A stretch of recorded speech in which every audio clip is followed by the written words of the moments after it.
Election কমিশনকে যখন কেউ সমালোচনা করে এখন আমার গায়ে তীরের মতো লাগে, যদি আমার বেশি দিন হয়নি।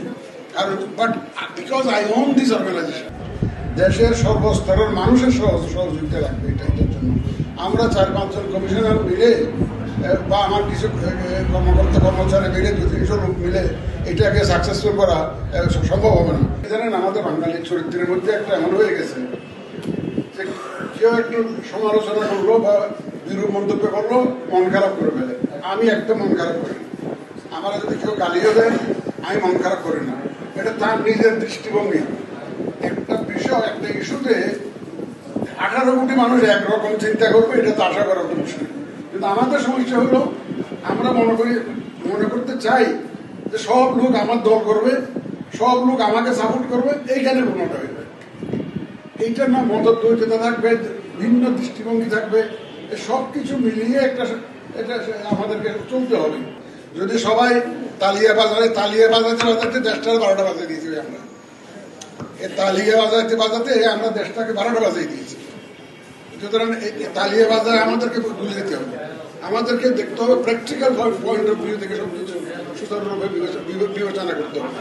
একজন একটা কথা বললো আর আমি শুধু তালিয়া বাজালাম, এটা যাতে না হয়, এটা আমাদের মনে রাখা উচিত। একটা কথা বলতে কি, আপনারা কিছু মনে করবেন না ভাই, আমরা ইলেকশন কমিশনে যারা আছি, আমরা কোনো রাজনীতিতে ঢুকতে চাই না। এটা আমি আগেও বলেছি। আমরা কোনো রাজনৈতিক দলের পক্ষে বা বিপক্ষে দাঁড়াতে চাই না। আমরা নিরপেক্ষ থাকতে চাই, আপনারা আমাদেরকে সাহায্য করেন।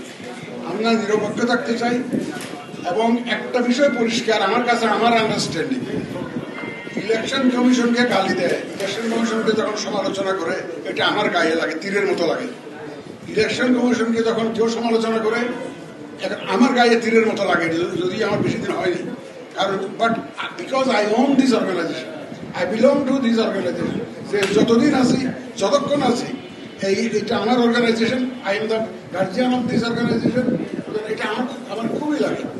এবং আমার কাছে একটা শুধু কেউ যদি বলে যে ইলেকশন কমিশনের এত বদনাম, এত কিছু কেন হলো, 100টা কারণ বলতে পারবেন, কেউ 200টা কারণ বলতে পারবেন। কিন্তু আমার কাছে 1 নম্বর কারণ হলো political control of the election commission. এইটা আমার কাছে মনে হয়েছে সবচেয়ে বড় কারণ। রাজনীতির কাছে ইলেকশন কমিশনকে সঁপে দেওয়া, এইটাই হচ্ছে সবচেয়ে বড় কারণ।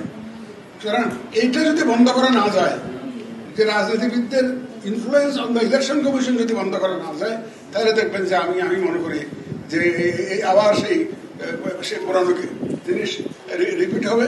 এবং আমার কাছে দেয়ার মে বি 1000 রিজনস, 1000 কারণ থাকতে পারে। সবচেয়ে বড় কারণ আমার বিবেচনায় রাজনৈতিক নিয়ন্ত্রণ অন দ্য ইলেকশন কমিশন, এটা আমার কাছে বড় কারণ মনে হয়েছে। তো এটার থেকে আমাদেরকে বেরিয়ে আসতে হবে, যে কোনোভাবে বেরিয়ে আসতে হবে, নাইলে কিন্তু ইলেকশন কমিশন তার দায়িত্ব সঠিকভাবে পালন করতে পারবে না। আবার সেই পুরানো ইতিহাসের পুনরাবৃত্তি হবে। এটা আমার অন্তরের বিশ্বাস। আমি এটা আন্তরিকভাবে এটা বিশ্বাস করি। আর ইলেকশন কমিশন একা শুধু নষ্ট হয়নি, আমাদের প্রতিষ্ঠান নষ্ট হয়েছে। দোষ যদিও সবাই ইলেকশন কমিশনকে দিচ্ছে, কিন্তু আমি তো দেখি যে কোন প্রতিষ্ঠানটা ভালো আছে বলেন, কোন ইনস্টিটিউশনটা অক্ষত আছে বলেন। প্রত্যেকটা যেখানে যাবেন আপনি, যে ডিপার্টমেন্ট আপনি যান না কেন, all the institutions are rotten now. Why? Again, that point, that issue you have to raise because of the politicalization of the all institutions.